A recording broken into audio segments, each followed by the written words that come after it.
Doctor ejection factor improve व्हायला साधारण किती वेळ लागतो? म्हणजे हार्टचे मसल डॅमेज झालेले लवकर रिकवर होत नाही का ते होतच नाही? दोन गोष्टी आहेत. इस्टिमिया ज्यावेळेला आपण एखादा पेशंट ऍडमिट होतो त्यावेळेला त्याला रक्तवाहिनीचा अडथळा निर्माण झालेला असतो. त्यामुळे एक विशिष्ट पूर्ण भागालाच रक्तपुरवठा कॉम्प्रोमाइज होतो. ज्यावेळेला आपण अँजिओप्लास्टिक बायपास करतो त्यावेळेला रक्तपुरवठा सुरळीत करतो. पण या दरम्यान हार्टचा काही भाग असतो तो मृतवत होतो, काही भाग असतो तो आजारी राहतो. जो आजारी राहतो तो वाढत राहतो.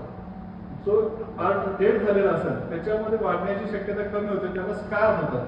जर 2D इकोमध्ये स्कार असेल याचा अर्थ तो भाग इम्प्रूव्ह होण्याची शक्यता कमी आहे. पण 2D इकोमध्ये जर एखादा भाग कमी काम करतोय, हायपोकायनेसिस आहे आणि पंपिंग कमी आहे, तर तो हळूहळू थोडासा वाढू शकतो. फार ग्रॉस आपल्याला इजेक्शन फ्रॅक्शन मध्ये फरक पडेल अशातला भाग नाही. पण जनरली आपण काय म्हणतो की 40-45च्या वर हार्ट इजेक्शन फ्रॅक्शन असेल तर I think that is as good as normal. 20-25 पेक्षा कमी असेल तर तो वाईट. या दरम्यान ज्यांचे असतील त्यांनी थोडा प्रयत्न करून तो वाढू शकतो.